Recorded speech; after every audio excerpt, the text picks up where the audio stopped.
दोस्तों नमस्कार। इस वक्त हम हैं जाने माने अधिवक्ता श्रीनाथ त्रिपाठी के साथ और आप जो है उत्तर प्रदेश बार काउंसिल के सदस्य हैं। बार काउंसिल ऑफ इंडिया के भी आप सदस्य रहे, बार काउंसिल ऑफ इंडिया में को चेयरमैन रहे। लेकिन कुछ दिनों पहले Allahabad high court bar council के तरफ से एक सभा आयोजित हुई थी। उस सभा में आप बार काउंसिल ऑफ इंडिया के तरफ से स्पीच दे रहे थे और उस स्पीच में कुछ ऐसी बातों का आपने जिक्र किया जिसके बारे में आपसे खुद जानेंगे। और वो स्पीच के जो कुछ ऐसे जो है पैराग्राफ थे या उसको आप कह सकते हैं कुछ ऐसे अंश थे जो बार काउंसिल ऑफ इंडिया को नागवार गुजरा और बार काउंसिल ऑफ इंडिया लगभग 20 घंटे के अंदर आपके ऊपर कार्रवाई करते हुए बार काउंसिल ऑफ इंडिया की सदस्यता और बार काउंसिल ऑफ इंडिया के को चेयरमैन पद से आपको हटा दिया। लेकिन आपने इस लड़ाई को जारी रखा, सत्य की लड़ाई को जारी रखा और आप दिल्ली हाई कोर्ट तक पहुँचे और दिल्ली हाई कोर्ट में आपका पक्ष देश के जाने माने अधिवक्ता कपिल सिब्बल ने रखा और उसके बाद आपको दिल्ली हाई कोर्ट से जो राहत मिली है उसको एक बड़ी राहत में देखा जा रहा है, एक बड़ी जीत में देखा जा रहा है। तो हम आपसे ये जानना चाहेंगे कि वो कौन से ऐसी आपके स्पीच के लाइन को पकड़ करके ये कार्य किया गया और फिर आप जो है दिल्ली तक की जो यात्रा तय किए, आपने देश के जाने माने टॉप 3 के वकील आप कपिल सिब्बल तक पहुँचे। ये यात्रा आपकी कैसी रही और आपने कैसे ये सब तय किया, तो हम आपसे यही जानना चाहते हैं। देखिए, बार काउंसिल ऑफ इंडिया के सदस्य के रूप में, को चेयरमैन के रूप में हमारा कार्यकाल चल रहा था। पता नहीं कब को चेयरमैन पद से मुझे हटा दिया गया, इसकी जानकारी भी मुझे नहीं हो पाई, न किसी ने जानकारी दी। चूँकि ये बातें काफ़ी दिन से चल रही थी। जब पिछली बार भारतीय दंड संहिता और दंड प्रक्रिया संहिता साक्ष्य अधिनियम में जब परिवर्तन किया जाने लगा तो मैंने इसका विरोध किया था। यह बात बहुत लोगों के गले उतरी नहीं जी। और इसके बाद जब एडवोकेट एक्ट में संशोधन की बात आई तो मैंने पुरजोर विरोध किया उसका। अधिवक्ताओं ने साथ दिया और अंततः भारत सरकार को वह बिल वापस लेना पड़ा जी। इस बीच में खटाई बढ़ती चली गई जी। इलाहाबाद में जो हाई कोर्ट बार एसोसिएशन ने जो ऑर्गेनाइजेशन किया था जी। उसमें 22 जिले के हाई कोर्ट बार के अध्यक्ष, महामंत्री, उपाध्यक्ष उपस्थित थे। हाई कोर्ट का अधिवक्ता उपस्थित था। उसमें मैंने उन बातों को रखा कि भारतीय दंड संहिता, दंड प्रक्रिया संहिता, भारतीय साक्ष्य अधिनियम में जो परिवर्तन करना था आपको कर लेते, आपको उनका क्रम नहीं बदलना था। और इसके बाद मैंने बहुत सी बातें उठाईं और उसके बाद बार काउंसिल ऑफ इंडिया के पदाधिकारियों ने अफरा तफरी में 26 अप्रैल की ये बात है और 28 अप्रैल को अफरा तफरी में एक आदेश पारित कर दिया कि मैंने वो उचित नहीं किया और अंततः मुझे एक पद से हटाने का, बार काउंसिल ऑफ इंडिया के सदस्यता से हटाने का एक आदेश पारित कर दिया। मैं उस आदेश से क्षुब्ध होकर के न्यायालय में मैं उसका प्रतिवाद करना चाह ही रहा था कि इसी बीच में कुछ शुभेच्छु बीच में आ गए और उन शुभेच्छुओं ने कहा कि हम एक बार प्रयास करते हैं बार काउंसिल ऑफ इंडिया में कि ऑर्डर रिकॉल हो जाए।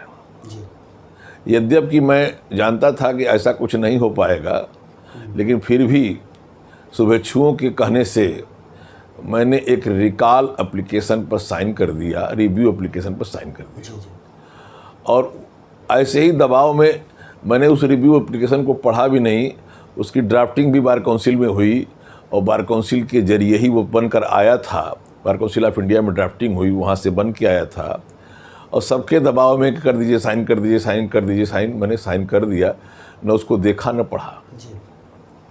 लेकिन जब रिव्यू पिटीशन दाखिल करने के बाद अरसा समय तक उस पर कोई कार्रवाई नहीं हो रही थी, टालमटोल चल रहा था, और प्रकारांतर से मुझे बताया गया कि ये सिर्फ जानबूझ कर टाला जा रहा है, एक्चुअली इसमें कोई कार्रवाई नहीं होने वाली है। और मुझे तब ज़्यादा दुख हुआ इस बात से कि मैंने किसी तरह से अपने संबंधों का लाभ उठाते हुए हिंदुस्तान के नंबर 1 के अधिवक्ता, प्रथम श्रेणी में सब लोग आते हैं, जिन अधिवक्ताओं की श्रेणी है उसमें कपिल सिब्बल जी आते हैं, मैंने उनसे संपर्क किया और मैंने कहा मुझे न्यायालय में इसे चैलेंज करना है। कपिल सिब्बल जी आमतौर पर हाई कोर्ट में नहीं जाते हैं, लेकिन फिर भी उन्होंने हमारी बात को स्वीकार किया। सबसे ज़्यादा कष्ट मुझे इस बात से हुआ जब उन्होंने बताया कि बार काउंसिल ऑफ इंडिया से उन्हें फ़ोन गया कि आप श्रीनाथ त्रिपाठी का पक्ष न रखें। तब मुझे और विश्वास हो गया कि रिव्यू पिटीशन पर कोई कार्रवाई नहीं होने जा रही है। अंततः हमने उनसे कह करके बार काउंसिल ऑफ इंडिया के उस आदेश के खिलाफ, 28 अप्रैल के आदेश के खिलाफ दिल्ली हाई कोर्ट में याचिका दाखिल की। अच्छी बात मैं बताऊं, कपिल सिब्बल जी एक महान व्यक्ति हैं। मैं इसलिए कह रहा हूं कि 40 साल की वकालत में मैंने भी वकीलों से फीस नहीं ली है। वकीलों के निजी मामले में मैं फ़ीस नहीं लेता। बाबा विश्वनाथ की कृपा से इसका परिणाम मुझे ये मिला कि कपिल सिब्बल जी ने मुझसे 1 पैसे की फ़ीस नहीं ली और वादव्यय में भी 1 पैसा नहीं लिया। जबकि वो बहुत महंगे वकील हैं। लोग कहते हैं कि 15-15 लाख रुपए उनके एक हियरिंग की 10 मिनट की। हमारे विरोधी तो कहते हैं कि आपने किस हैसियत में उनको वकील रख दिया। हाँ, ये चर्चा है। लेकिन मैं स्पष्ट कर दूं कि न उन्होंने 1 पैसा फीस लिया और न 1 पैसा वादव्यय लिया, और सहर्ष स्वीकार किया, अपना ही खाना पीना खिलाया। और जब भी मैं गया तो जिस उत्साह से वो मिले वह अभूतपूर्व है, अविस्मरणीय है, और उसकी जितनी प्रशंसा की जाए कम है। वो साक्षात बाबा विश्वनाथ की कृपा थी जो मुझे वहाँ तक पहुँचा दिया। कपिल सिब्बल जी ने बड़ी मेहनत की और अंततः यह याचिका दिल्ली हाई कोर्ट में प्रस्तुत हुई, लंबी बहस हुई। दूसरा दुख मुझे तब हुआ जिस रिव्यू पिटीशन को बार काउंसिल ऑफ इंडिया में तैयार कराया गया था, जिसे मैंने न देखा था न पढ़ा था, जबकि यद्यपि मैं रिव्यू चाहता था हो जाए, बात ख़त्म हो, घर की बात घर में रह जाए, लेकिन रिव्यू में कंटेंट्स क्या थे ये मैंने न देखा न पढ़ा। और उसमें बहुत सी बातें ऐसी लिख दी गई जो बहुत न्यायोचित नहीं थी। उस रिव्यू पिटीशन का जो निजी मामला था, जब कोर्ट में सुनवाई चल रही थी तो बार काउंसिल के अधिवक्ता महोदय ने उस रिव्यू पिटीशन को पढ़ना शुरू कर दिया, और उसमें जो शब्द लिखे गए थे वो एपोलॉजी टाइप के थे, सॉरी टाइप के थे। वो ये दिखाना चाह रहे थे कि यद्यपि कि बार काउंसिल ऑफ इंडिया ने जो बर्खास्तगी का निर्णय था 28 अप्रैल का, उसमें सुनिश्चित प्रक्रियाओं का अनुपालन नहीं किया है, फिर भी रिकॉल एप्लीकेशन में ये बातें कही गई हैं। तो माननीय न्यायमूर्ति ने ये कहा कि आप उन कमियों को क्यों छिपा रहे हैं, उन्हें उजागर होने दें। और अंततः आपने देखा कि माननीय उच्च न्यायालय दिल्ली ने मुझे स्थगन दिया और 28 अप्रैल का बार काउंसिल ऑफ इंडिया का आदेश स्थगित कर दिया, और मैं पुनः बार काउंसिल ऑफ इंडिया के सदस्य के पद पर पुनर्स्थापित हो गया। एक बात यह है सर कि आप स्पष्टवादिता के लिए जाने जाते हैं और अधिवक्ताओं के हित की लड़ाई आप लगातार लड़ते हैं। लोअर कोर्ट से लेकर हाई कोर्ट इलाहाबाद हो या फिर जो है बार काउंसिल ऑफ इंडिया तक, पूरे देश के अधिवक्ताओं की आप आवाज़ बनते हैं। ऐसे में जब आप आवाज़ बन रहे हो तो क्या इस तरह के जब व्यवधान आपके रास्ते में आ रहा हो तो कहीं ना कहीं आप सोचने पर मजबूर अब होंगे आगे कि कहीं ये स्पष्टवादिता आपकी जारी रहेगी या कहीं इसमें रुकावट आने का अंदेशा है? देखिए, अधिवक्ताओं ने चुना है बार काउंसिल में, चाहे उत्तर प्रदेश हो या बार काउंसिल ऑफ इंडिया का पद हो। जब मैं पीछे मुड़ के देखता हूं तो मुझे लगता है कि अधिवक्ताओं के लिए बहुत कुछ नहीं किया जा सका जो किया जा सकता था।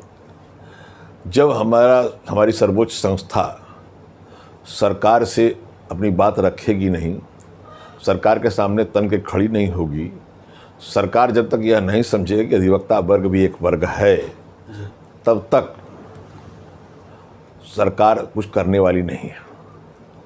मुझे याद है वर्ष 2014 में जब हमारे प्रधानमंत्री जी मुख्यमंत्री हुआ करते थे, तो उन्होंने देश के अधिवक्ताओं की एक सभा गुजरात में महात्मा मंदिर में गांधीनगर में बुलवाई। मैं भी उपस्थित था और हमारे नरेंद्र मोदी जी ने कहा कि हमारे जब अच्छे दिन आएंगे तो अधिवक्ताओं के भी अच्छे दिन आएंगे। 14 से हम इंतज़ार कर रहे हैं। इस प्रदेश के, इस देश के और हमारे ज़िले के सांसद होने के बावजूद नरेंद्र मोदी जी आज तक हमारे बार एसोसिएशन में झांकने नहीं आए और वकील शब्द का उच्चारण भी उन्होंने नहीं किया। इस बीच में एक बार भी वकीलों की तरफ ध्यान नहीं दिया। जब जब मैं इसके लिए उठकर आवाज़ उठाता हूँ, तब तब मुझे दबा दिया जाता है। सत्ता का व्यक्तिगत लाभ तो मिल सकता है, लेकिन सार्वजनिक लाभ हम दिलाने में सक्षम नहीं रहे। हमारे अधिवक्ता समाज को न मेडिकल फैसिलिटी मिल पाई, न उनका इंश्योरेंस कहीं से हो पाया, और किसी भी तरह का उनके जीवन निर्वाह के लिए जो अक्षम अधिवक्ता हैं, नवागत अधिवक्ता हैं, या जो अपना मेडिकल का दायित्व नहीं उठा सकते, जो अपना खर्च वहन करने में कठिनाई जिन्हें हो रही है, ऐसे अधिवक्ताओं के जीवन को सुरक्षित संरक्षित करने के लिए हम कुछ नहीं कर पा रहे। आपने जो ये संघर्ष किया, इस संघर्ष की जो बात आई थी, आप हमको करेक्ट करिएगा, आपने जिस जज के बारे में आपने बोला था, उस जज के को लेकर के सुप्रीम कोर्ट ने खुद ही कह दिया है कि इनको इस्तीफा दे देना चाहिए, लेकिन वो इस्तीफा नहीं दे रहे हैं। अब महाभियोग की तैयारी चल रही है, प्रधानमंत्री और राष्ट्रपति को सुप्रीम कोर्ट ने लेटर लिख दिया है। तो क्या ये माना जाए कि ये विशुद्ध रूप से आपके साथ राजनीति हो रही थी और राजनीति के चलते ही आपको परेशानी में डाला गया? देखिए, जिन बातों को प्रयागराज में उठाया गया था, वो सारी बातें धीरे धीरे खुल करके वैसे ही आ रही हैं जैसे उठाया गया था। वर्तमान चीफ जस्टिस ऑफ इंडिया ने भी अपने एक वक्तव्य में संकेत कर दिया है कि ऐसा नहीं होना चाहिए था। अब चीज़ें ऐसे मोड़ पर आके खड़ी हैं जहाँ पर महाभियोग के अलावा कोई विकल्प दिखता नहीं, जबकि सभी यह चाहते हैं कि ऐसी स्थिति आने के पहले उसका कोई और निराकरण निकल जाए। लेकिन महाभियोग से बहुत सी बातें ऐसे उठेंगी जो नहीं उठनी चाहिए। सबसे बड़ी बात, आज तक जो आरोपित व्यक्ति है, उन्होंने आकर के फोरम पर ऑफिशियल अनऑफिशियल अपनी बात नहीं कही, ताकि दूसरा पक्ष भी आए और हम सब उस पर विचार करें। एक मैं सुन रहा था, एक ऐसे ही पिटीशन की बात चली तो बताया गया कि साहब वो इतने ऐसे तो थे नहीं कि जो नौकर के कमरे में पैसे रखते, तो नहीं रखते तो इसको बता दें। तो ये बात अभी आई नहीं, इसलिए अब तक तो चीज़ें एक तरफा ही हैं और एक तरफा में भी बहुत सी बातें बताई नहीं जा रही हैं कि वो पैसा किसका था, कहाँ से आया, किसने रखा। ये बातें तो प्रकट हो सकती हैं क्योंकि दिल्ली में हर कदम कदम पर सीसी कैमरे लगे हुए हैं। बहरहाल इसको छिपाया जा रहा है, लेकिन इससे सम्मान नहीं बढ़ा न्यायपालिका का। न्यायपालिका को बहुत चोट लगी है, हम सब उसके अंग हैं। हम नहीं चाहते कि न्यायपालिका इस देश की कमज़ोर हो, लेकिन मजबूरी है कि ऐसी बातों को अगर हम नहीं उठाएंगे तो उठाएगा कौन?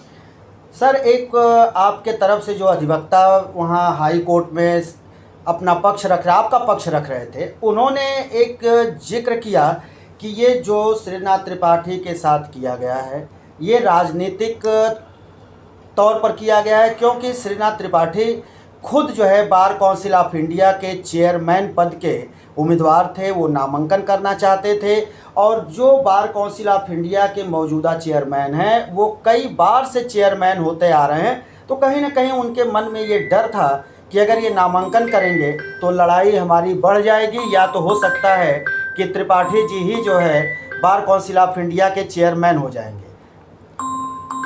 देखिए, मैं स्पष्ट कर दूं आपको, किसी भी स्थिति में कोई विपक्ष बनाना नहीं चाहता अपना, कोई अपना विपक्ष नहीं बनाना चाहता किसी भी स्थिति में। और अब एक नया प्रयोग आ गया है कि विपक्ष को कुचल दो जी। इस प्रयोग के तहत ही मेरे पर प्रहार हुआ, क्योंकि दुर्भाग्य से या सौभाग्य से बार काउंसिल ऑफ इंडिया एक पार्टी विशेष से जुड़ गई, जबकि वहाँ का आम सदस्य आज भी विभिन्न पार्टियों से जुड़े हैं, मत के हैं, लेकिन वो चुप रहते हैं, वो नहीं चाहते कोई रिस्क उठाना जी। अपनी आदत यह है कि किसी भी स्थिति में जब अधिवक्ता समाज पर कोई कठोर प्रहार होता है तो हम अपने को रोक नहीं पाते, क्योंकि हम जब से बार काउंसिल ऑफ इंडिया के और यूपी के मेंबर हैं तब से बड़े लाभों के लिए लड़ते जरूर रहे, अब तक वो बड़े लाभ वकीलों को प्राप्त नहीं हो पाए और उल्टे उनके ऊपर कुठाराघात हो और उसको बर्दाश्त किया जाए कि हमारा कुछ लाभ हो जाए, ये किसी से न्यायोचित नहीं लगता। तो अब इस दौर तक और यहाँ तक बाबा विश्वनाथ ने पहुँचाया है इसी स्वभाव और इसी आवाज़ पर, तो इसको छोड़ने की ज़रूरत क्या है। भले ही रास्ते में तमाम संघर्ष आवे और संघर्ष होगा, उसको देखा जाएगा। चेयरमैन तो हम तो कह सकते हैं एक पत्रकार होने के नाते कि वो जो अब केंद्र की हमारी सरकार है उसी पार्टी के से वो जो है राज्यसभा सांसद है, राज्यसभा में वो गए हैं। लेकिन एकदम छोटा सा केवल आपसे जवाब चाहिए, क्या आपसे और आपके और उनके बीच कोई टकराहट है? टकराहट अधिवक्ता समाज के लाभ को लेकर के ही है, उनकी परेशानियों को लेकर ही है, कोई व्यक्तिगत टकराव थोड़े ही है, कोई रिश्ते नाते का टकराव थोड़े ही है। टकराव सिर्फ इस बात का है कि आप अधिवक्ताओं का जो भला कर सकते थे वो नहीं कर पा रहे हैं, और नहीं इसलिए कर पा रहे हैं कि सरकार के खिलाफ आवाज़ नहीं उठा सकते हैं। आपने जब ये सारी प्रक्रिया चल रही थी तो इसके बीच में आपको बड़े संख्या में देखा जाए तो काफ़ी लोग आपको समर्थन देने पहुंच रहे थे। अधिवक्ताओं के अलावा राजनीतिक पार्टियां भी आपके पास पहुंची समर्थन देने के लिए, सपा भी पहुंचा और कांग्रेस के प्रदेश अध्यक्ष अजय राय भी आपको समर्थन देने के लिए पहुंचे और उन्होंने कहा कि हम आपके साथ हैं। तो क्या ये माना जाए कि भविष्य में आप राज्यसभा जाना चाहेंगे इन पार्टियों के तरफ से, या फिर जो है अगर ये पार्टियां आपको टिकट देती हैं तो आप कोई चुनाव लड़ेंगे? कुछ मन में आपके ऐसा? आज तक तो मैं किसी राजनीतिक दल का सदस्य नहीं हूँ जी। मैं सिर्फ बार एसोसिएशन, बार काउंसिल का सदस्य हूँ। अधिवक्ता हित की बात सोचता हूँ और जिसके नाते आज 40 साल की इस ज़िले में वकालत करने के नाते यहाँ के अधिवक्ताओं ने, जनता ने, राजनीतिक दलों ने जो प्रेम स्नेह इस दौर में दिया, कठिन दौर में दिया, हम उसका धन्यवाद ज्ञापित करते हैं। लेकिन मुझे नहीं लगता कि इतनी आसानी से कोई पार्टी किसी को टिकट देती है, और हमारे ऐसे व्यक्ति को जो कि स्पष्टवादी है उसे कोई पार्टी स्वीकार करेगी, और अगर करती है तो समय आने पर इसका आकलन किया जाएगा और उचित निर्णय लिया जाएगा। आपको बहुत बहुत धन्यवाद कि आपने हमारे YouTube चैनल के लिए समय निकाला आपने। लेकिन दोस्तों हम बता दें कि इस तरह के अधिवक्ता कम ही मिलते हैं जो मुखर रहते हैं, चाहे वो उनके मुवक्किल हो या फिर वकीलों के हित की बात हो। वो लगातार आप लड़ाई लड़ते आ रहे हैं और खुद कई बार आप जो है मुख्यमंत्री के भी स्टेज पर आपने दिखाई दिया तो आपने अपने हक की बात कही, और अधिवक्ताओं के जो पैसे पेंडिंग पड़े हुए हैं सरकार के पास उसको भी आप मांगते हुए दिखाई दिए। तो आपकी मुखरता इसी तरह से सर बनी रहे, और बाबा विश्वनाथ से हम भी यही कामना करेंगे कि आप और अधिवक्ताओं के हित की लड़ाई लड़ते रहें, जिससे कि अधिवक्ताओं का हित हो। और हम इसी के साथ आपको बहुत बहुत धन्यवाद करते हैं, प्रणाम करते हैं।